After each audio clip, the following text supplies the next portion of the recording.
이 사회가 끝나고 이제 많은 분들이 궁금해하시더라고요. 어디를 설교할 건지. 이 사회가 끝나면 신약으로 넘어가서 이 서신서들을 다룰 예정입니다. 그래서 서신서들을 다뤄야 될 의미나 내용들은 차차 설명을 좀 드리겠고, 그래서 이사야 설교가 끝나면 이제 드디어 신약으로 가는구나. 그래서 신약으로 조금 가게 된다는 사실을 안내를 해드립니다. 오늘 이사야 59장입니다. 제가 대신 봉독해 드릴게요. 여호와의 손이 짧아 구원하지 못하심도 아니요 귀가 둔하여 듣지 못하심도 아니라 오직 너희 죄악이 너희와 너희 하나님 사이를 갈라놓았고 너희 죄가 그의 얼굴을 가리어서 너희에게서 듣지 않으시게 함이니라. 이는 너희 손이 피해 너희 손가락이 죄악에 더러워졌으며 너희 입술은 거짓을 말하며 너희 혀는 악독을 내밀어 공의대로 소송하는 자가 없고 진실하게 판결하는 자도 없으며 허망한 것을 의뢰하며 거짓을 말하며 악행을 잉태하여 죄악을 낳으며 독사의 알을 품으며 거미줄을 짜나니 그 알을 먹는 자는 죽을 것이요 그 알이 밟힌즉 터져서 독사가 나올 것이니라. 그 짠 것으로는 옷을 이룰 수 없을 것이요 그 행위로는 자기를 가릴 수 없을 것이며 그 행위는 죄악의 행위라. 그 손에는 포악한 행동이 있으며 그 발은 행악하기에 빠르고 무죄한 피를 흘리기에 신속하며 그 생각은 악한 생각이라. 황폐와 파멸이 그 길에 있으며 그들은 평강의 길을 알지 못하며 그들이 행하는 곳에는 정의가 없으며 굽은 길을 스스로 만드나니 무릇 이 길을 밟는 자는 평강을 알지 못하느니라. 그러므로 정의가 우리에게서 멀고 공의가 우리에게 미치지 못한즉 우리가 빛을 바라나 어둠뿐이요 밝은 것을 바라나 캄캄한 가운데 행함으로 우리가 맹인같이 담을 더듬으며 눈 없는 자같이 두루 더듬으며 낮에도 황혼 때같이 넘어지니 우리는 강장한 자 중에서도 죽은 자 같으니라. 우리가 곰같이 부르짖으며 비둘기같이 슬피 울며 정의를 바라나 없고 구원을 바라나 우리에게서 멀도다. 이는 우리의 허물이 주의 앞에 심히 많으며 우리의 죄가 우리를 쳐서 증언하오니 이는 우리의 허물이 우리와 함께 있음이니라. 우리의 죄악을 우리가 아나이다. 우리가 여호와를 배반하고 속였으며 우리 하나님을 따르는 데서 돌이켜 포악과 패역을 말하며 거짓말을 마음에 잉태하여 나으니 정의가 뒤로 물리침이 되고 공의가 멀리 있었으며 성실이 거리에 엎드려지고 정직이 나타나지 못하는도다. 성실이 없어짐으로 악을 떠나는 자가 탈취를 당하는도다. 여호와께서 이를 살피시고 그 정의가 없는 것을 기뻐하지 아니하시고 사람이 없음을 보시며 중재자가 없음을 이상히 여기셨으므로 자기 팔로 스스로 구원을 베푸시며 자기의 공의를 스스로 의지하사 공의를 갑옷으로 삼으시며 구원을 자기의 머리에 써서 투구로 삼으시며 보복을 속옷으로 삼으시며 열심을 입어 겉옷으로 삼으시고 그들의 행위대로 갚으시되 그 원수에게 분노하시며 그 원수에게 보응하시며 섬들에게 보복하실 것이라. 서쪽에서 여호와의 이름을 두려워하겠고 해돋는 쪽에서 그의 영광을 두려워할 것은 여호와께서 그 기운에 몰려 급히 흐르는 강물같이 오실 것이미로다. 여호와의 말씀이니라. 구속자가 시온에 임하며 야곱의 자손 가운데서 죄가를 떠나는 자에게 임하리라. 여호와께서 이르시되 내가 그들과 세운 나의 언약이 이러하니 곧 내 위에 있는 나의 영과 내 입에 둔 나의 말이 이제부터 영원하도록 내 입에서와 내 후손의 입에서와 내 후손의 후손의 입에서 떠나지 아니하리라 하시니라. 여호와의 말씀이니라. 아멘.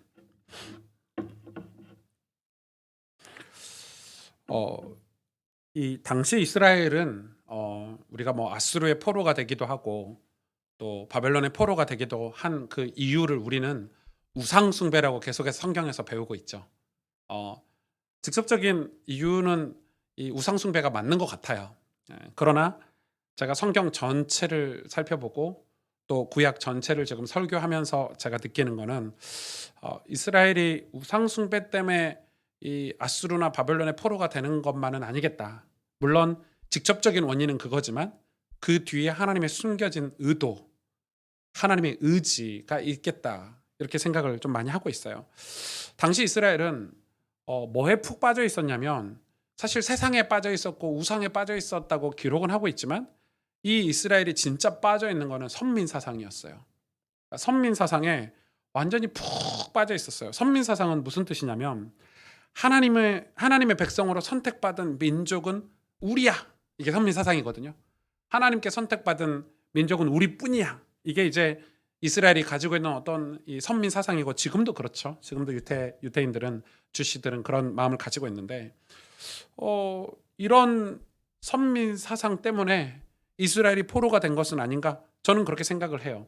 왜냐면 이 선민 사상은 약간 우월주의 같은 거거든요. 우월주의. 그게 엄청 팽배했었고 그 선민 사상이 잘 드러난 성경이 구약의 요나서 같은 거죠. 요나. 이 요나서의 배경은 아수르의 이 공격을 받고 아수르의 포로가 되던 시기예요. 그래서 아수르의 수도가 니느웨라는 곳인데 하나님이 그 당시 선지자 이 아수르에게 공격을 받고 괴로움을 당하고 포로로 끌려가고 뭐 이런 시기인데 요나 선지자에게 하나님이 말씀으로 2번이나 찾아오셨어요. 그래서 뭐라고 말씀하시냐면 니느웨가 곧 멸망할 건데 죄 때문에 니느웨가 죄 때문에 곧 심판을 받을 건데 네가 가서 요나 선지자 네가 가서 그 심판이 오기 전에 회개하라고 말을 해줘라. 이렇게 이제 하나님이 요나에게 찾아오신 거예요. 첫 번째, 두 번째 이렇게 찾아오신 거예요. 요나가 바로 콧방귀를 끼죠. 하나님 지금 뭔 소리 하시냐고. 의로우신 하나님 당연히 심판하셔야지. 저들이 우상을 섬기고 저들이 죄악을 섬겼으니까 당연히 심판받는 게 하나님 아니시냐고 굉장히 이 신학적으로 하나님께 대변을 하죠. 우리도 막 가끔 그러잖아요, 여러분. 우리 막 전도사들이 가끔 저한테 와가지고 막 신학적으로 막 따질 때가 있거든요. 제가 볼 때는 이럴 때가 많거든요. 예, 공부를 좀 더 하고 오지, 막 이럴 때가 많단 말이에요. 그런 것처럼 감히 하나님께 요나가 인간이 하나님께 가서 이 회개 메시지를 전하라고 하는데 의로우신 하나님 어떻게 의로우신 하나님이 저들에게 이 회개 메시지를 할 수 있습니까? 이런 식으로 따진단 말이에요. 근데 사실 마음속에는 이런 게 있겠죠. 원수의 나라 아수르, 우리를 침략하고 우리를 괴롭히고 우리를 포로로 끌고 갔던 원수의 나라 아수르의 수도 니느웨 가서 말씀을 전하라고 전도하라고 얼마나 당황했겠어요. 그래서 이 2번째 말씀 때는 이렇게 이야기해요. 여호와여 당신의 백성을 해치는 그들이 어찌 전도 후에 구원을 베푸려 하시나이까 이렇게 따져 물어요. 그 명령을 완전 어기죠. 그래서 이 요나 선지자가 되게 재밌어요. 이 니느웨로 가라고 분명히 하나님 말씀하셨는데 니느웨로 안 가고 어디로 가죠? 다시스라는 곳으로 가요. 니느웨의 정반대. 하나님이 우리가 뭐 대구에 산다 이러면 서울로 가라는 거, 부산으로 가는 거예요. 근데 이 다시스는 그냥 땅으로 가는 반대가 아니라 바다를 이 물을 건너가야 되는 거예요. 그래서 배를 타고 다시스를 향해서 도망치는 거죠. 아예 반대로 가는 거예요. 아예 더 멀리 가는 거예요. 너무 재밌는 일이 벌어지죠. 거기서 풍랑을 만나요. 풍랑을 만날 때도 요나는 회개하지 않았어요. 하나님 말씀을 거부했어요. 그리고 풍랑에 만나서 바다에 빠졌는데 큰 물고기가 요나를 삼키죠. 그제서야 요나가 두려운 마음에 하나님께 약간의 회개를 해요. 그 약간의 회개를 하는데 그 물고기 속에서 죽지 않고 물고기가 요나를 토해냈는데 여러분 막 뭐 동화책 같잖아요. 토해냈는데 니느웨야. 얼마나 웃겨요. 하나님이 돌고 돌아서 니느웨로 다시 요나를 막 밀어 제끼는 거예요. 근데 거기서 이 요나가 완전히 회개하지 않았고 선민 사상에서 벗어나지 않았다는 증거가 뭐냐면 그 니느웨 성에 정말 많은 사람들이 살고 있어요. 그래서 그 많은 사람들에게 하나님의 진노가 심판이 임할 거라는 얘기를 하려면 최소 3, 4일은 걸리는 거예요. 근데 이제 요나가 어떻게 했죠? 그냥 하루 한나절 그냥 대충 야 하나님 너네 심판하신대. 회개하려면 하고 말란 말고 이렇게 하고 거둬버린 거예요.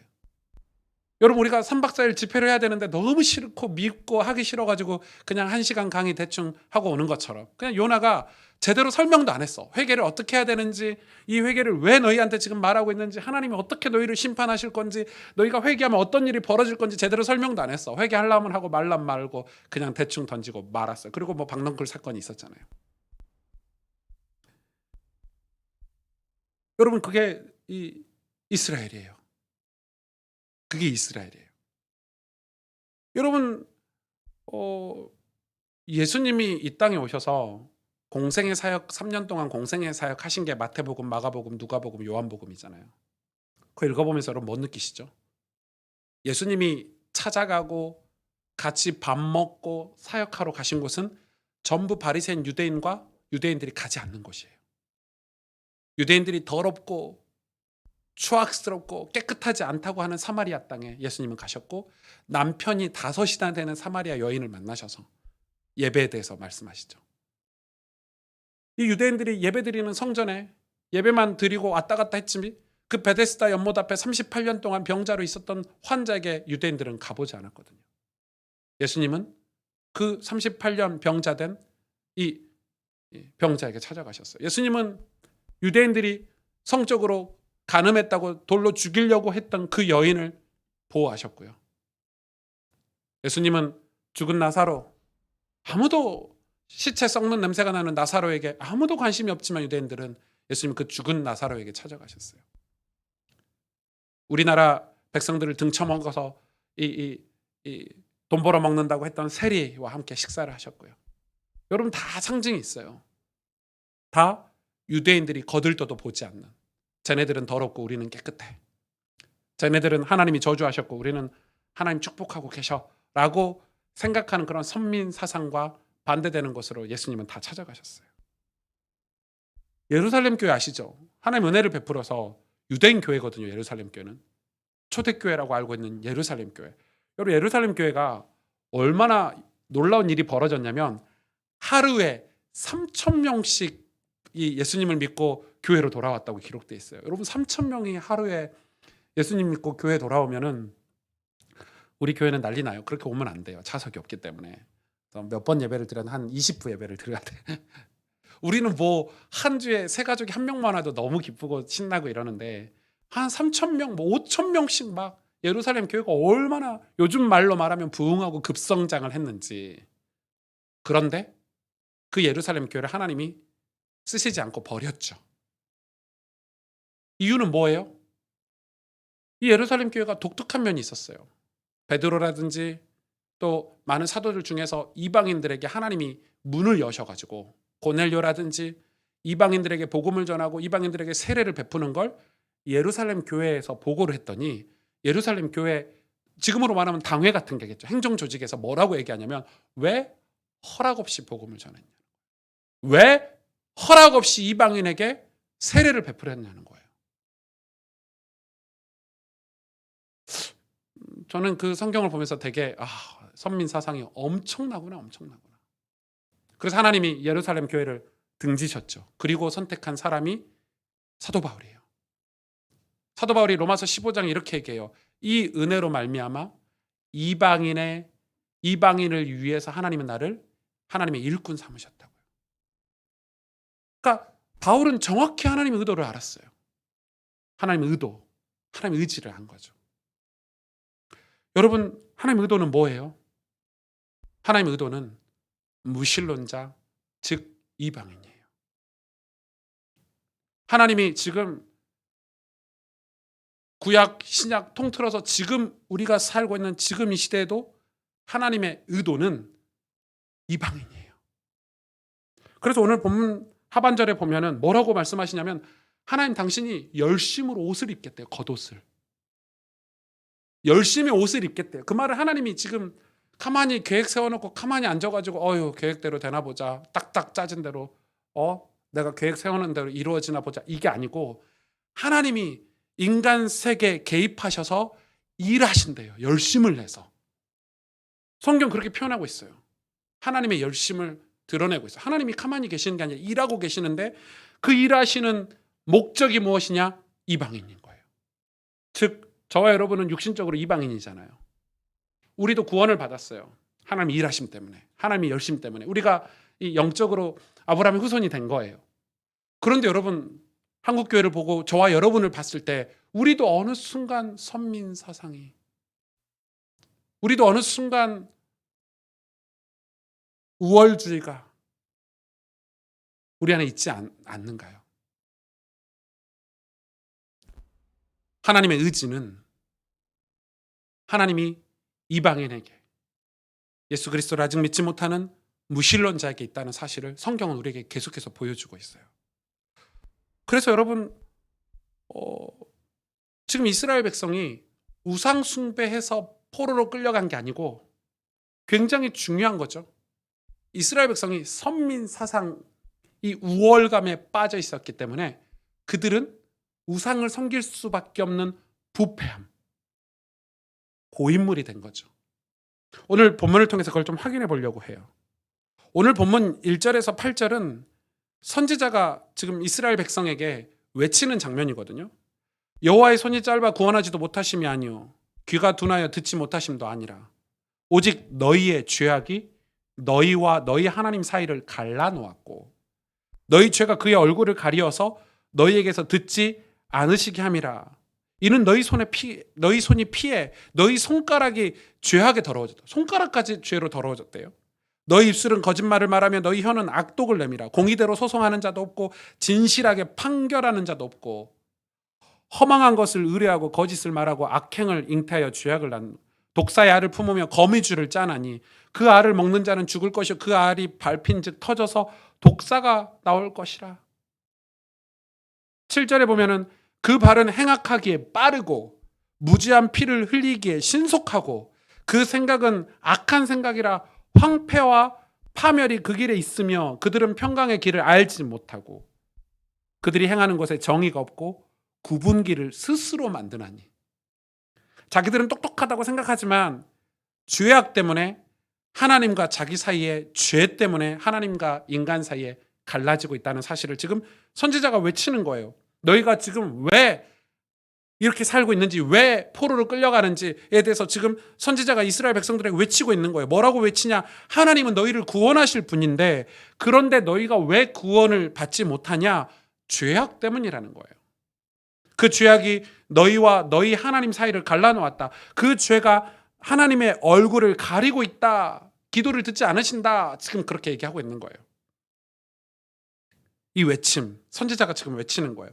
지금 죄에 빠져 죽어가고 있는데 너희가, 그러니 당장 그 행위에서, 그 악한 생각에서, 그 파멸의 길에서 나오라는 거예요. 나오라는 거예요. 선지자가 이렇게 외치고 있는 거예요. 여러분, 이 외침이 바로 오늘날 교회가 감당해야 될 사명인 거예요. 이 외침이. 그런데 왜 이런 선지자적인 외침이 사라졌을까? 무엇 때문일까? 여러분, 교회가 왜 선지자적인 위치가 사라졌을까? 이걸 외침이 없어졌을까? 이 선지자적인 외침이 사라진 이유는 놀랍게도 선민사상 때문이라는 거예요. 왜요? 여러분 잘 들어보세요. 선민사상은 우리를 고인물로 만들어요. 하나님이 이스라엘 백성에게 구원의 은혜를 베푸시고 생명의 생수를 주셨을 때는 그걸 가지고 품고 간직하고 소유하고 있으라고 주신 게 아니에요. 흘러보내라는 거예요. 여러분, 물이 막 생수가 떨어져 막 물이 컬컬컬 쏟아지는 시냇물에 댐을 만들어서 물을 가둬봐요. 물은 어떻게 되죠? 썩어요. 물이 흘러가지 않으면 물은 썩어요.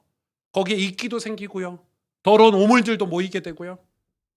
그 고인물이 되면 나중에 물은 썩게 돼 있어요. 물이 흘러가지 않으면 100% 썩게 돼 있어요. 밖으로 흘려보내지 않으면 물은 새로울 수가 없어요. 그 고인물에 새물을 조금 집어넣는다고 해서 약간은 조금 혼탁함이 조금 더 묽어지겠지만 그래도 썩은 물이 되는 거예요. 고여 있으면 새물이 될 수가 없어요. 여러분, 이게 선민사상인 거예요. 하나님이 은혜를 주셨는데 은혜를 흘려보내지 않으니까 고인물이 된 거예요. 그래서 하나님이 주시는 새물이 더 이상 이 고인물, 썩어버린 물들이 그 하나님께서 부어주시는 샘물을 기대하지 않아서 그래서 역설적이지만 우상을 찾는 거예요. 썩은 물은 샘물을 기대하지 않아요. 여러분, 샘물에는 오염된 물에는 오염된 물고기들이 살아요. 거기에 적합한 것들이. 그렇죠? 이끼가 생기고 더러운 물에 살만한 이 수중 식물들이 살아요. 깨끗한 물에 사는 식물들은 거기에 살 수가 없어요. 이 선민사상 때문에 이스라엘이 우상을 결과적으로 섬기게 되는 거예요. 왜? 흘려보내지 않으니까 더 이상 하나님의 은혜가 새롭지 않은 거예요. 그러니까 여러분, 교회가 선지자적인 외침이 없기 때문에 고인물이 되고 고인물은 전통도 만들어내고 교리도 만들어내고 수많은 교회 안에 온갖 것들을 만들어냈지만 다 썩어버리는 거예요. 내보내지 않으면. 하나님의 마음과 하나님의 의도, 이방인을 향한 하나님의 그 의지를 교회는 반할 수밖에 없겠죠. 요나 선지자처럼. 이 선지자적인 외침으로 이스라엘 백성이 잠깐 죄악을 자백하는 장면이 나와요. 그게 9절에서 15절이에요. 정말 멋진 고백을 하고 있죠. 그러므로 정의가 우리에게서 멀고 공의가 우리에게서 미치지 못한즉 우리가 빛을 바라나 어둠뿐이요 밝은 것을 바라나 캄캄한 가운데 행함으로 우리가 맹인같이 담을 더듬으며 눈 없는 자같이 두루 더듬으며 낮에도 황혼대같이 넘어지니 우리는 강장한 자 중에서도 죽은 자니라. 우리가 곰같이 부르짖으며 비둘기같이 슬피 울며 정의를 바라나 없고 구원을 바라나 우리에게서 멀도다. 이는 우리의 허물이 주의 앞에 심히 많으며 우리의 죄가 우리를 쳐서 증언하오니 이는 우리의 허물이 우리와 함께 있음이니라. 우리의 죄악을 우리가 아나이다. 우리가 여호와를 배반하였고 속였으며 우리 하나님을 따르는 데에서 돌이켜 포악과 패역을 말하며 거짓말을 마음에 잉태하여 낳으니 정의가 뒤로 물리침이 되고 공의가 멀리 섰으며 성실이 거리에 엎드려지고 정직이 나타나지 못하니 15절에 성실이 없어지므로 악을 떠나는 자가 탈취를 당하는도다. 여호와께서 이를 살피시고 그 정의가 없는 것을 기뻐하지 아니하셨다. 그러니까 이거는 이스라엘 백성들의 지금 자백이거든요. 선지자의 외침을 듣고 회개하는 장면이에요. 이 외침은 그래서 선지자의 외침은 여러분 이스라엘 백성을 회개하게 만들었어요. 그 말은 선지자의 외침이 밖에 이방인을 살리는 기능을 하지만은 옆에 밖에 무신론자를 살리는 기능을 하지만 우리의 외침이 이 외침은 이스라엘 백성을 정화시키는 능력도 있는 거예요. 이스라엘 백성을 새롭게 하는 능력이기도 해요. 물을 흘려 보내야 역설적으로 새물이 와서 우리를 새롭게 할 수 있는 거예요. 깨끗한 하수가 되는 거예요. 여러분 이게 이해가 되십니까? 흘려 보내야 우리도 새물이 오면 우리가 깨끗해질 수 있는 거예요. 그 새롭게 하는 능력은 우리가 외칠 때 가능한 거예요. 교회가 선지자적인 자리에 위치해 가야지만이 교회는 깨끗하고 건강한 공동체가 될 수 있는 거예요. 그 능력이 우리에게 있으려면 우리는 흘려보내야 돼요. 하나님께 받은 은혜를 흘려보내야 되고요. 흘려보내야 돼요.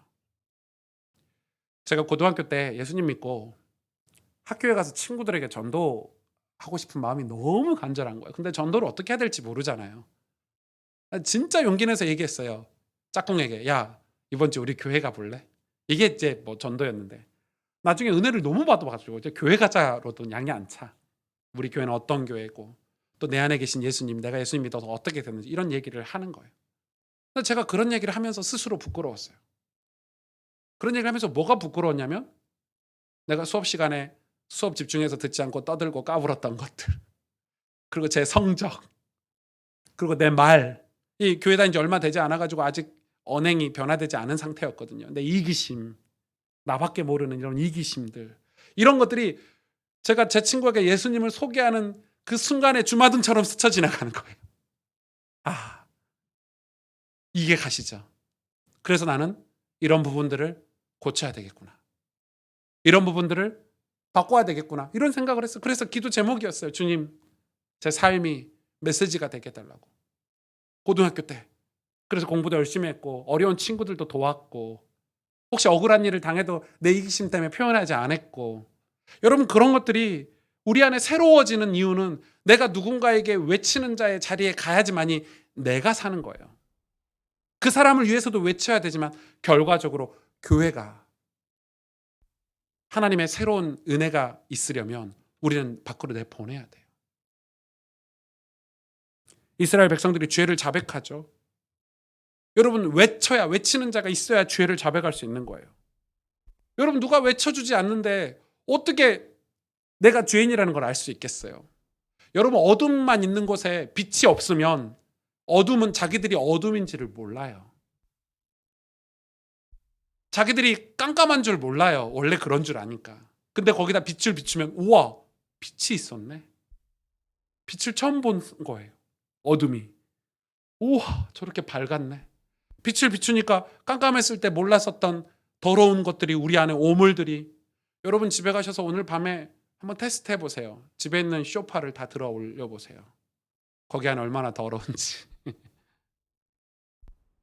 무슨 말인지 이해가 가실 거예요. 깜깜한 곳은 항상 그렇게 썩고 고인물처럼 더러워져요. 그걸 드러냈어요. 뭘로요? 하나님의 선지자의 외침으로. 우리 이런 자백이 있어야 돼요. 교회가 왜 회개하는 교회여야 되냐? 우리가 밖으로 흘려보낼 때마다 우리는 우리의 모습을 점검하고 회개하지 않을 수가 없어요. 그런데 고인물은 회개할 필요가 없는 거예요. 여러분, 유대인들은 회개할 필요가 없는 거예요. 바리새인들이 회개하는 거 보셨습니까? 절대 회개를 안 해요.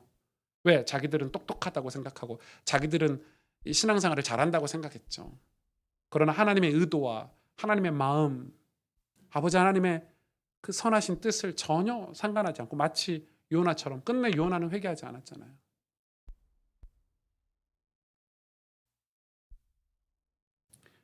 (2021) 2021년도가 딱 5일 남았죠. 돌아오는 금요일이 송구영신 예배니까. 보통 사람들은 이 시기에 다 이제 술 먹고 파티하고 이렇게 지나가요.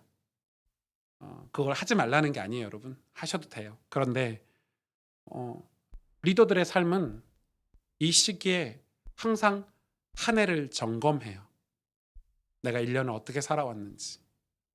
근데 우리는 크리스찬이잖아요. 신앙생활하는 하나님의 백성들이잖아요. 우리가 연초에 하나님께 결단하고 하나님 주신 소망들, 또 크고 작은 목적들을 가지고 신앙생활을 했잖아요. 그걸 올 한 해 우리가 얼마만큼 해냈는지 점검하셔야 돼요. 그리고 그걸 기록하고요. 그리고 우리의 부족한 부분들 하나님 앞에 기도하고, 또 2022년도에는 어떻게 살아갈까 우리가 계획을 세워야 돼요. 여러분, 많은 분들이 신앙생활은 목적이 없어도 된다고 얘기하는데 그렇지 않아요. 목적이 세상 사람들과 어떤 회사와 기업들과 목적이 다를 뿐이지 신앙생활에는 반드시 목적이라는 게 있어야 돼요. 저는 매년 한 해를 시작하기 전에 올해는 책을 몇 권 읽을까? 기도는 어떻게 할까? 운동은 어떻게 하지? 내가 하나님 앞에 쓰임받기 위해서 내 몸도 건강해야 되는데 난 2022년도에는 어떤 삶을 살지? 이런 계획들을 세울 수밖에 없죠. 여러분, 목적이 없는 삶은 발전이라는 게 없어요. 우리가 실수하는 거하고 다른 얘기예요. 우리 인간은 실수가 할 수 있고 부족할 수 있어요. 그런데 그거하고 다른 얘기예요. 그걸 받아들이고 우리가 선한 목적, 하나님 주시는 선한 목적들을 가지고 또 소망을 가지고 살아내야 돼요. 그럼 발전이 없는 거예요. 그래서 여러분, 많은 사람들이 이 연말에 환경 때문에, 우리가 그랬나, 상황이 그런 걸, 코로나 때문에 상황이 그런 걸, 환경이 그런 걸, 정치인들이 그런 걸 어떡하라고 이러면서 그냥 술 마시고 지나가면 그 인생은 정말 그렇게밖에 안 되는 거예요. 환경은 똑같이 어려워요. 이 환경이 안 어려운 사람이 있나요? 중요한 건 내 마음가짐 아닌가요? 우리 하나님의 백성이니까. 환경이 어렵다고 해서 우리도 같이 어렵고, 환경이 불평한다고 해서 우리도 같이 불평하고, 그건 아니죠. 정치가 그렇고 코로나가 그럴 수 있어요. 우리가 어찌하지 못하는 것들이 있잖아요. 그런데 우리는, 하나님은 의도가 있고 의지가 있으세요. 열심히 지금도 일하고 계세요. 그러니 우리는 그 일의 계획을 가지고 가야 되는 거예요. 선지자적인 외침, 선지자의 외침, 즉 하나님 말씀을 듣고 깨닫는 거예요.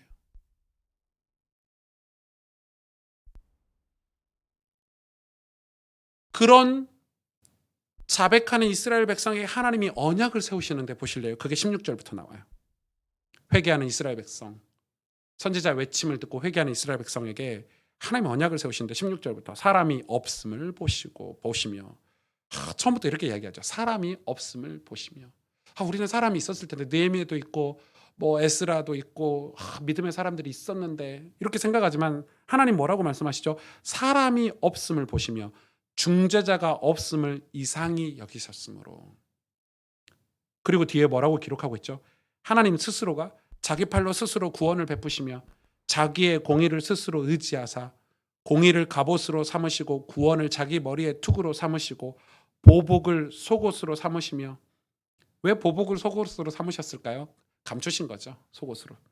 그리고 열심을 입어 겉옷으로 삼으시고 그들의 행위대로 갚으시되 원수에게 분노하시며 그 원수에게 보응하시며 섬들에게 보복하실 것이라. 하나님이 지금 세상을 심판하시겠다는 말씀이죠. 공의대로. 그러면서 뭐라고 말씀하십니까? 20절에 여호와의 말씀이니라. 구속자가 시온에 임하며 야곱의 자손 가운데서 죄가를 떠나는 자에게 임하니라. 하나님이 19절에 흐르는 강물처럼 급하게 오신다고 중재자로 이 땅에 오시겠다는 거예요. 하나님이 사람으로 이 땅에 오시겠다는 거예요. 스스로 공의를 입으시고 의를 입으시고 구원의 투구를 쓰시고 열심이라는 겉옷을 입고 이 땅에 오시겠다는데 어디로 오시냐면 시온에 임하시겠대요. 시온이 어디예요, 여러분? 언약궤가 나온 곳이잖아요. 하나님 말씀이 선포되는 곳이죠. 지금으로 말하면 예배이고 교회이고 성전인데 시온에 임하시겠대요. 그리고 중요한 건 두 번째, 야곱의 자손 가운데서 죄가를 떠나는 자에게 임하시겠대요. 죄에서 떠나는 사람. 그런 자에게 21절에 보니까 여호와께서 이르시되 내가 그들과 세운 나의 언약이 이러하니 내 위에 있는 나의 영. 이거 쉽게 얘기하면 오승주 위에 있는 나의 영, 하나님의 영. 오승주 입에 있는 나의 말, 영과 말, 성령과 메시지라는 말이잖아요. 우리의 말. 그걸 영원토록 내 입과 내 후손의 입과 내 후손의 입에서 내 후손의 입에서 떠나지 않게 하시겠대요. 엄청난 축복이죠. 이런 일을 누구에게 주시냐면 중재자로 이 땅에 이 육신을 입고 오신 예수 그리스도가 임할 때 시온에 임하고 죄가를 떠나는 자에게 임하시는데 예수 그리스도가 임하는 자에게 하나님의 영과 당신이 우리 입에 주신 말, 메시지를 후손에 전달해 주시겠다는 거예요. 이 언약은 뭐예요? 내가 너희에게 심판의 메시지를 전했고 선지자를 통해서 그리고 너희가 죄를 자백했어.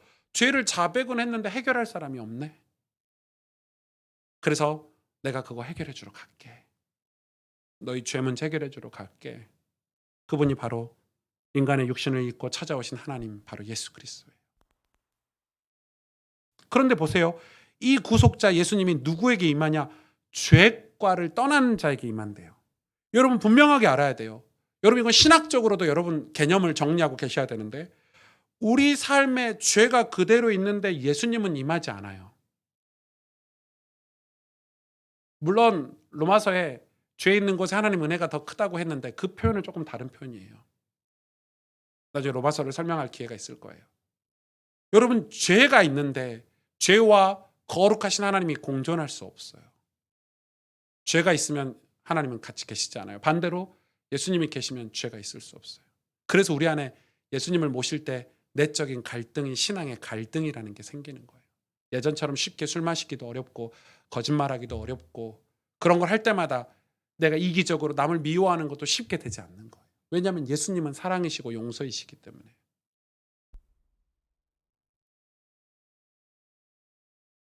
그런데 우리는 이 예수님이 우리 안에 오신 거에 대해서 되게 잘못된 이해를 하고 있는 것 같아요. 제가 뭐 상담을 종종 하잖아요. 주로 저한테 상담하러 오면 분명히 문제가 있어 상담하러 오는데 그 상담에 처음 저한테 얘기하는 건 다 자기 자랑으로 시작해요. 저는 그게 되게 웃기더라고요. 일단 자기 변호부터 시작하는 거지.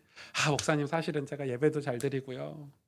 제가 신앙생활도 열심히 했는데요. 제가 하나님 진짜 많이 사랑하고요. 좋아하는데요.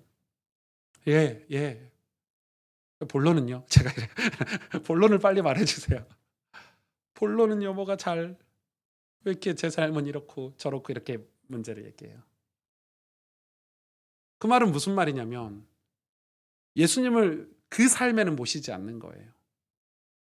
그 문제 많은 삶에는 예수님을 모시려고 하지 않는 거예요. 거기에는 쾌락이 있고 거기에는 자기 만족, 자기 유익이 있기 때문에 거기에 예수님 모시면 그것들을 잃어버릴까 봐 모시진 않는 거예요. 우리 이런 거 있잖아요, 여러분. 뭐 회사 사장님이 회사 오너가 이 회사를 누구에게 물려주고 싶어. 그래 경영 수업을 받아. 아들 중에서든지 누구에게든 물려줄 수 있잖아요. 경영 수업을 받아. 너가 이러이런 절차를 밟아서 네가 이 오너를 배워야 돼. 이 오너십을 배워야 돼. 그냥 물려주면 너 이 회사를 말아먹고 망하게 할 거니까 이걸 배우기 위해서 밑바닥부터 차근차근 경영 수업을 받아, 이렇게 얘기했어요. 그럼 이 사람은 너무 신나니까 예 알겠습니다 해놓고 경영 수업은 안 받는 것처럼. 그럼 물려줄 수가 없죠. 만약에 물려준다 하면은 회사가 망하겠죠. 여러분, 회사를 하나 운영하는 게 쉬운 게 아니잖아요. 교회도 똑같거든요. 저는 많은 교육자들이 그런 수업을 받아야 된다고 생각해요. 우리가 뭔가를 물려주려고 해요. 운동을 배워도 그렇잖아요, 여러분. 레슨 선생님이 스승이 제자에게 뭘 가르쳐주고 싶은데 이 제자는 그거 가르쳐주고 싶은 그 기술만 습득하려고 하지 그 기술이 습득되는 삶은 준비 안 하는 거야. 그러면은 가르쳐줘도 소용이 없고 가르쳐준다 한들 이해도 안 되는, 깨닫지 못하는 거죠. 저는 그 태권도를 이 국민학교 6학년, 초등학교 6학년, 그러니까 중학교 3년에서 한 4년 정도 한 것 같아요. 좀 시골에 살았기 때문에 태권도를 이렇게 많이 하지 않았기 때문에 제가 저희 학교 대표로 군 대회 가서 이렇게 막 메달도 따고 이렇게 했던 기억이 있어요. 태권도를 좀 했죠, 오랫동안. 한 4년 가까이. 근데 여러분, 태권도 하면 처음에 가면 기초만 배우잖아요. 발 찢고 막 기본 발차기, 기본 이렇게 막 정신교육도 엄청 많이 듣고요. 지루해요. 빨리 나는 기술도 배우고 싶고 막 그러고 싶은데, 또 놀라운 사실 알려드릴까요? 그런 기초를 저는 빨리 끝내고 다음 단계로 넘어가는 줄 알았거든요. 전 태권도 선수할 때도 운동하러 가면 처음 흰 띠였을 때 배우는 기초를 계속 하더라고요. 나중에 알고 보니까 국가대표도 그 기초를 계속해요. 무슨 말인지 아시겠죠? 그 기초와 기본이 튼튼해야 기술이 이해가 되는 거예요. 사범님이 하는 얘기가 이해 자체가 안 돼요. 그 기초적인 삶을 갖춰져 있지 않으면. 신앙도 똑같은 거예요. 죄가 우리 삶에 있으면 예수님이 오신다 한들 이해가 안 돼요. 왜 오셨는지. 회개가 안 되는데요. 예수님 필요가 없다는데요.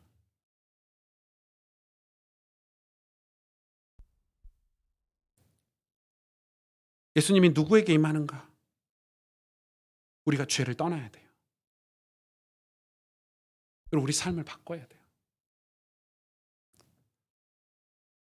그러니까 예수님을 아무리 믿어도 바리새인처럼 세상을 위해 신앙생활을 하면 주님은 함께 하시지 않으세요.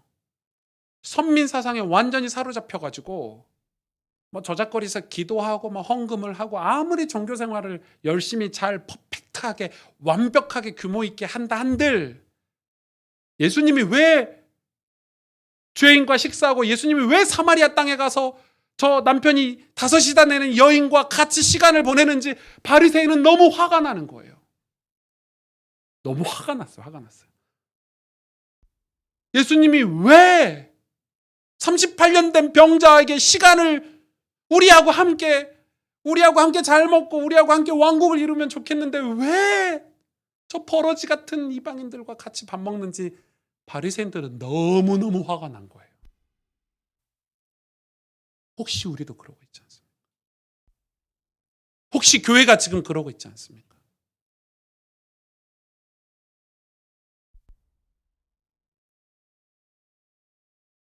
여러분, 오늘 예수님을 우리가 모신다는 거, 이걸 이해 못하면요, 예수님이 내 안에 와 계시고 함께 동행한다는 이 말을 이해 못하면 여러분 구원 못 받을 수도 있어요. 죄송하지만 이게 얼마나 중요한 얘기인지 이해하고 넘어가셔야 돼요. 구원은 전적으로 예수님 구속자가 임하실 때, 우리에게 오실 때. 그래서 우리에게 외침이 필요하고 자백 회개가 필요한 거예요. 로마서 15장 13절에서 21절에 사도 바울이 이런 고백을 해요. 소망의 하나님이 모든 기쁨과 평강을 믿음 안에서 너희에게 충만하게 하사. 잘 보세요. 이 한 단어 한 단어를 잘 보셔야 돼요. 성령의 능력으로 소망이 넘치게 하시기를 원하노라. 그러니까 바울이 소망의 하나님이 믿음 안에서 기쁨과 평강으로 충만이라는 건 영어로 풀이잖아요. 풀. 가득 찼다는 거예요. 빈 공간이 없다는 단어가 충만이라는 단어거든요. 이 물컵에 물을 부으면 빈 공간이 없잖아요. 가득 찼다는 의미예요. 이게 믿음으로 기쁨과 평강을 우리 마음속에 가득 차고 있으면 뭐가 생기냐면 하나님이 소망을 주신대요. 그 소망이 뭔지 14절부터 얘기하고 있어요. 내 형제들아, 너희가 스스로 선함이 가득하고 모든 지식이 차서 서로 능히 권하는 자임을 나도 확신하노라. 왜 선함이 가득하고 지식이 차고 서로 권하는 자라고 얘기하냐면 지금 로마 교회를 향해서 얘기하는 거예요. 로마 교회는 여러분 그 당시로 말하면 지금 서울에 있는 교회잖아요. 서울 사람들이 똑똑하잖아요. 로마가 얼마나 발전했어요. 로마 문맹이라든지 로마의 기술, 문화 최고죠. 그래서 로마 교회 성도들이 서로 스스로 선한 거야. 스스로 선한 거야. 자기 기준으로 선하고 지식이 가득 차가지고 서로 권면할 정도로 목회자도 필요 없고 선지자도 필요 없고 우리끼리 교회를 잘 세울 수 있어라고 지금 말하는 것 같은 뉘앙스죠. 그런 이 로마 교회 사도 바울이 뭐라고 얘기해? 15절에 그러나 내가 너희로 다시 생각나게 하려고 하나님께서 내게 주신 은혜로 말미암아 더욱 담대히 대략 너희에게 썼노니 편지를 썼다는 거예요. 그럼 16절 뭐라고 썼냐? 이 은혜는 곧 나로 이방인을 위하여 그리스도 예수의 일꾼이 되어 하나님의 복음의 제사장 직분을 하게 하사 이방인을 제물로 드리는 것이 성령 안에서 거룩하게 되어 받으실 만하게 하려 하심이라. 그러므로 내가 그리스도 예수 안에서 하나님의 일에 대하여 자랑하는 것이 있거니와. 뭘 자랑하고 있냐면 지금 바울이 18절 지금 로마 교회에 설명하고 있는 거죠. 그리스도께서 이방인들을 순종하게 하기 위하여 나를 통하여 역사하신 것 외에는 내가 감히 말하지 아니하노라. 그 일은 말과 행위로 표적과 기사의 능력으로 성령의 능력으로. 이게 무슨 말이에요? 말과 행위, 표적과 기사의 능력, 성령의 능력 모든 게 다 동원된 거예요. 하나님의 일하심, 내 마음의 간절함, 내 열심 이런 게 다 포함된 거죠. 그것으로 이루어졌대요. 뭐가 이루어졌냐? 그리하여 내가 예루살렘으로부터 두루 행하여 일루리곤까지 그리스도의 복음을 편만하게 전하노라. 편만이라는 말은 이 형평성에 맞게 가는 곳마다 특별히 어느 한 곳에 복음을 많이 전한 게 아니고 모두에게 복음을 전했다는 게 편만하다는 뜻이잖아요. 왜 이걸 로마 교회에 얘기하고 있어요? 너희가 잘못하면 예루살렘 교회처럼 썩은 물, 고인물이 될까 걱정해서 지금 바울이 이 편지를 쓰는 거예요. 로마 교회가 스스로 선하고 지혜가 가득하고 우리 교회가 부흥하고 있으니까 그럴까 봐 걱정돼서 쓰는 편지죠. 하나님의 의도는 여러분 이걸 꼭 기억하셔야 돼요. 하나님의 의도는 구원하려고 하시는 거예요. 하나님은 구원하려고 하시는 하나님이세요. 그 일에 열심을 가지고 계시대요. 근데 우리는 그걸 깨닫지 못하고 하나님의 의도와 상관없이 우리가 신앙생활한다. 있을 수 없겠죠. 만왕의 왕이신 주인께서 당신의 의도를 갖고 계시는데 우리는 다른 일을 하고 있다. 여러분 교회도 그렇잖아요. 제가 그래도 이 교회 리더십이 있으니까 제가 이런 생각을 가지고 이런 의도를 가지고 제가 우리 교육자들하고 회의도 하고 소통도 하지만 우리 교육자들이 다른 저하고 의도와 제 의도와 다른 일을 하고 있다면 저는 되게 힘들겠죠. 맞지 않잖아요, 그게. 우리도 마치 그런 거와 같은 거예요. 이걸 그래서 깨달아야 돼요. 그렇기 때문에 하나님은 사도 바울 입장에서 소망의 하나님인 거예요. 소망이 뭐냐? 우리가 돈 많이 버는 거냐? 차를 바꾸는 거냐? 집을 바꾸는 거냐? 물론 그런 소망도 인간에게는 있어야 되지만 성경에서 말하는 소망이 무엇이냐? 하나님의 의도인 거예요. 이방인들 아무쪼록 한 영혼이라도 구원받게 하는 거예요. 그걸 위해서 바울은 내가 비천에도 처할 줄 알고 풍부에도 처할 줄 알고 나 괜찮다 이거예요. 내 자존심 따위는 필요 없다 이거예요. 왜 자존심이 필요 없겠어요? 왜 기분이 안 나쁘겠어요? 그런데 믿음 안에서 기쁨과 평강이 충만하기 때문에 바울이 나 괜찮아. 난 모든 사람에게 편만하게 복음을 전할 수 있어 라고 지금 간증하는 거예요. 이 은혜로 나는 이방인을 위하여 그리스도의 일꾼이 되어.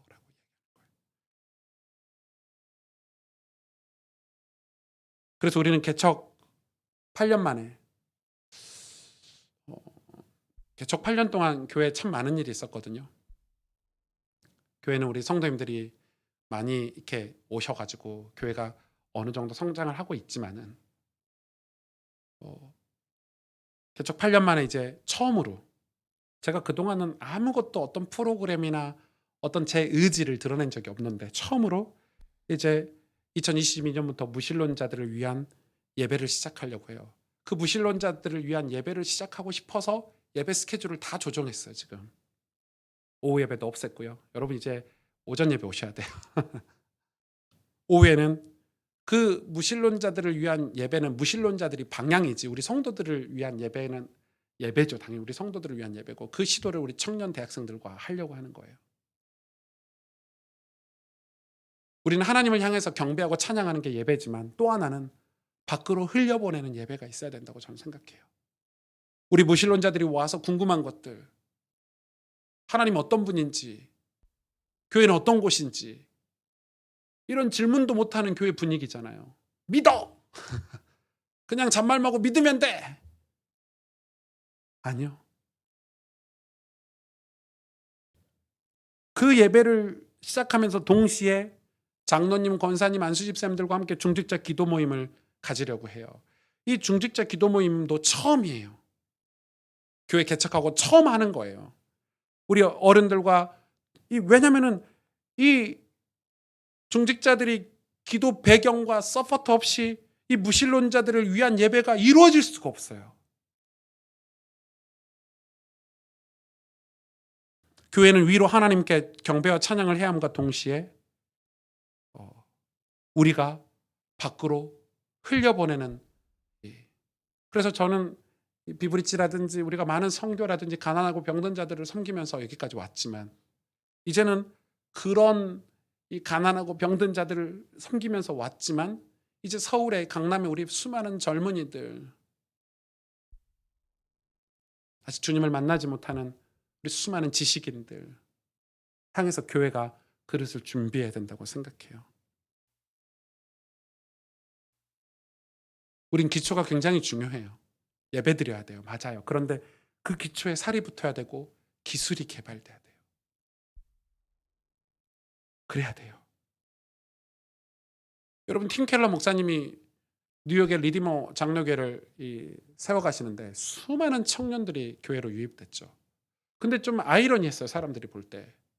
아니, 교회가 뭐 똑바로 제대로 일하는 것도 아닌 것 같고, 또 목사님 설교가 신학자이시기 때문에 설교가 막 재밌거나 청년들이 좋아할 만한 설교를 드리지도 않았어요. 흔히 말하는 열린 예배를 드린 것도 아니야. 그런데 막 수천 명의 청년들이 막 이 팀켈러 목사님을 열광하고 그 교회로 유입돼서 막 새로운 삶을 살고 변화되고 막 선한 영향력을 끼치고, 그 청년들이 가 있는 직장마다 성경 공부들이 열려지고 막 이런 일들이 벌어졌는데, 이유를 제가 알게 됐어요. 이 말씀을 전함과 동시에, 예배드림과 동시에 그 이면에 팀켈러 목사님이 어른들과 한 게 뭐냐면 청년들 창업 지원 센터를 만든 거예요. 여러분, 목사님이 교회에서 창업 지원 센터를 만들어요. 근데 이건 의미가 있어요. 무슨 교회에서 창업 지원 센터를 만드냐 이렇게 생각하실 수 있겠지만, 팀켈러 목사님이 생각한 거예요. 이 뉴욕의 청년들이, 재능 많은 청년들이 예수님을 믿고 마음껏 비전을 펼쳐볼 수 있도록 어른들이 펀드를 만들고, 우리 청년들이 마음껏 자기를 할 수 있도록 서포트해보자. 그러면서 이 청년들에게 부탁한 거예요. 너희가 이 지원을 받아서 마음껏 이 세상에서 너희 재능들을 펼쳐 보이는데, 그 목적이 하나님의 영광을 위하여인 거야 된다. 그리고 이방인들과 무신론자를 전도하는 거여야 된다. 그래서 너희가 그런 일들을 할 때 항상 너희의 직장에는 성경 공부가 있어야 되고 기도 모임이 있어야 되며, 너희의 삶의 중심에는 예배가 멈춰서는 안 된다라는 그런 청년들을 완전히 살리기 위한, 여러분 그 밑에 그게 있었기 때문에 그 고리타분한 설교, 그 고리타분한 예배가, 그 예배 속에 수많은 청년들이 교회로 몰려든 거예요. 그런 청년들이 창업을 받아 지원을 받아서 성장했죠. 그 성장한 분들이 다시 펀드하고 다시 후배들을 돕고 지금 그런 사역을 하고 있어요. 이제는 교회를 개척하고 시티 투 시티라는 운동을 통해서 수많은 개척 교회들을 지원하고 있죠. 다 어떤 마음이에요? 그 목회자의 마음? 무신론자를 위한 마음. 그냥 그 마음 하나인 거예요. 우리가 청년들 창업 지원 센터를 만들자는 게 아니고 그냥 그 하나님의 마음을 그 목사님이 가진 거예요. 뉴욕에서 방황하고 있는 우리 청년들, 하나님의 영광을 위해서 멋지게 살 수 있는 청년들인데 왜 이렇게 살고 있지? 하나님의 마음이 무엇인가? 그래, 그 마음을 어른들에게 이야기하고 사업가들에게 얘기하고 우리 청년들을 어떻게 하면 하나님 앞에 이렇게 세울 수 있을까 같이 고민하고.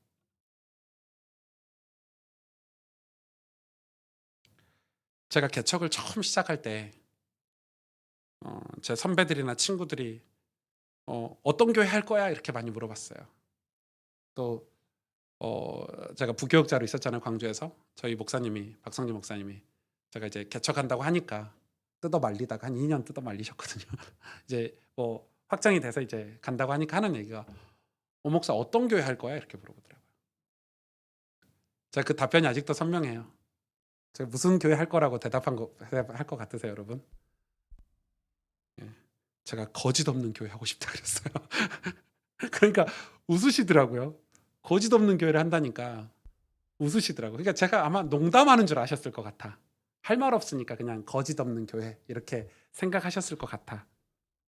그런데 저는 제가 뭐라고 답변해야 될지 제 머릿속에 있는 교회를 설명을 못해서 거짓 없는 교회라고 답변을 하긴 했지만은 저는 이런 마음이 있어요. 담임 목사든 전도사든 뭐 성도든 직원이든 우리 새가족이든 누구든 똑같은 모습으로 주님을 최선을 다해서 사랑해야 된다고 생각해요. 그 일에 거짓이 없어야 돼요. 근데 우리는 금방 거짓이 생기죠. 선민 사상이 금방 들어와. 난 목사니까. 금방 생겨요, 그게. 근데 여러분 그게 오픈되지 않으면 그 일에 진실함이 없으면 우리 교회는 하나님의 기름 부으심이 예수님이 오실 수가 없겠죠. 예수님이 오시지 않으면 공동체가 무슨 힘이 있을까요? 교회는 부흥하고 사회적으로 좋은 일은 할 수 있지만은 하나님이 하시는 이 하나님의 의도에는 쓰임 받을 수는 없겠죠. 진실해야 돼요. 주님을 사랑하는 일에 우리는 모두가 다 진실해야 돼요. 그리고 각자에게 주신 달란트는 다 달라요. 어떤 사람은 이런 달란트, 어떤 사람이 이런 성격. 여러분 장점, 단점이 다 있잖아요, 사람마다. 그 달란트로 그 진실하게 주님을 사랑하는 그 거짓 없이 주님을 사랑하는 것 속에서 주신 달란트로 교회를 섬기는 거예요. 무엇인가 부족하면 부족한 모습 그대로 드러낼 수 있는, 그리고 서로 채워주고 보살펴주고 아껴줄 수 있는 그런 교회를 원했어요. 그걸 제가 플랜카드에다가 이런 교회 이렇게 써서 붙일 수가 없겠더라고요. 어떻게 설명이 어렵잖아요, 그런 교회는. 그렇다고 거짓 없는 교회 이렇게 쓸 수도 없고. 저는 그런 교회를 위해서 엄청 노력했어요. 제 치부를 다 드러내고 싶었고 제 연약함을 다 여러분에게 공개를 다 했어요. 힘들 때 여러분에게 도움도 구했어요. 전 목사가 그럴 수 있다고 생각해요. 무엇보다 성실하게 일하는 목사가 되려고 했어요. 우리 교역자들 다 알 거예요. 금요일 날 저희 교회 청소하거든요. 대청소하거든요. 저도 빗자루 들고 밀걸레질 똑같이 해요. 가끔 전도사님들이 목사님 설교 준비하고 올라가 계세요. 우리끼리 할게요. 이렇게 할 때가 있지만은 거의 대부분 같이 해요. 왜냐, 주님을 몸된 교회를 사랑하는 거는 목사나 전도사나 간사나 똑같아요. 거기에는 일의 크기만 있을 뿐이지 거기에 목사니까 밀걸레 들면 안 돼요 이런 게 없는 거예요, 교회는.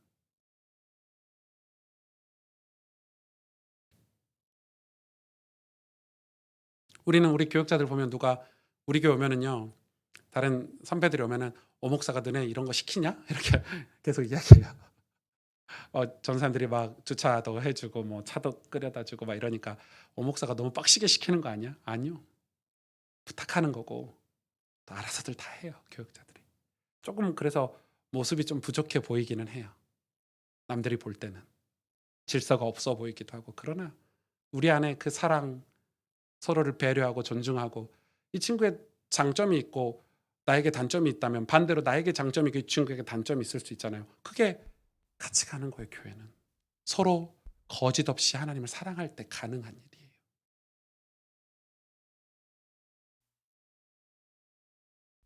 내가 누군가를 도와주려면 도움도 받을 줄 알아야 돼요. 내가 누군가에게 손을 내밀려면 누군가가 나에게 손을 내민 손을 잡을 수도 있어야 돼요.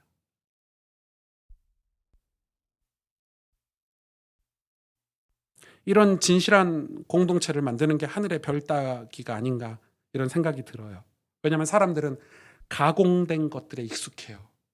극장식 교회에 열광해요. 그래서 다 대리만족하는 신앙생활에 길들여져 가고 있어요. 성탄절날 큰 뮤지컬 하고 앞에서 목사님들이 와 내가 뭐 이런 은혜를 받았다면 다들 아멘 하고 가지만 저는 그게 너무 안타까워요. 왜냐하면 성령은 나에게 오셔야 되고요. 회개는 내가 해야 되는 거예요. 예수님은 내가 모셔야 되는 거지 목사님이 모시는 게 아니에요. 내가 예배 드려야 되는 거예요. 우리 교회가 예배를 잘 드리는 게 중요한 게 아니라 내가 예배를 잘 드리는 게 중요한 거예요. 내가 하나님의 마음을 헤아려서 내 작은 삶이라도 그렇게 살아내는 게 중요한 거죠, 여러분. 야, 우리 교회가 이런 일을 했대. 아무 상관없는 거예요.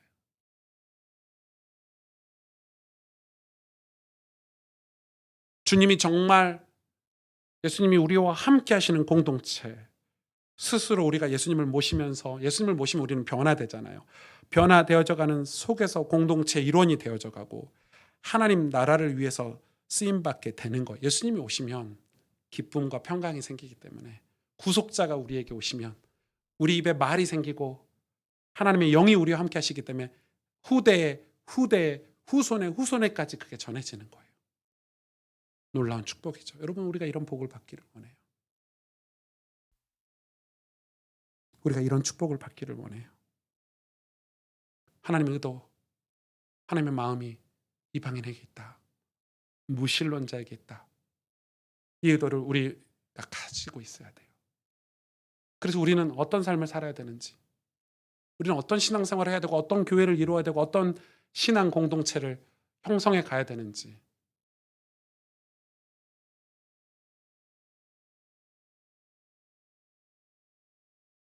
그러기 위해 주님이 우리하고 함께 하신다는 사실을 또 그게 가십과 거짓이 아니라 진짜 예수님을 모시고 사는 삶이기를 여러분 축복합니다. 정말 그 일에 애쓰셔야 돼요.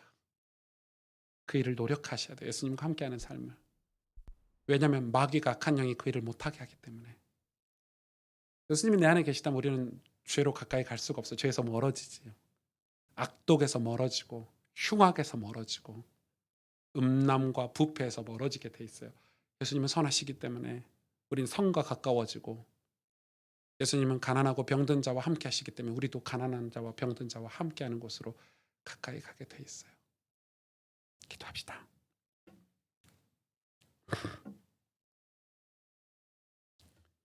주님 우리를 향하신 하나님 아버지의 마음을 알기를 우리가 원합니다. 하나님의 은혜로 우리가 아름다운 교회를 세워갔지만 교회가 무신론자들을 위한 선지자적인 역할을 잃어버린다면 그 교회는 쓸모없는 교회가 되겠죠. 하나님 아버지의 마음이 아직 주님께 돌아오지 못한 저 이방인 무신론자들에게 있음을 우리가 깨닫기를 원합니다. 교회가 이스라엘의 선민 서성처럼 고인물이 돼서 썩어버린다면 교회가 하나님 주신 은혜와 사랑을 밖으로 내보내지 못하고 썩은 물처럼 고인물이 된다면 우리도 어느 순간에 우상을 섬길 수밖에 없겠죠. 그러나 하나님께 받은 은혜와 사랑을 밖으로 내보낸다면 그로 인해 우리 신앙도 늘 새로워지고 더 뜨거워지고 더 아름다워질 거예요. 이 아버지 하나님의 의도, 아버지 하나님의 마음을 느끼는 하나님과의 관계가 늘 성실해야 되고요. 우리의 교회와 우리의 삶도 선지자적인 삶을 늘 유지를 해야 되는 거예요. 주님, 우리를 그렇게 축복해 주시옵소서. 주님, 우리를 그렇게 붙잡아 주시옵소서. 우리 오늘 말씀을 붙잡고 하나님 앞에 간절히 기도하겠습니다. 하나님 감사합니다. 주님.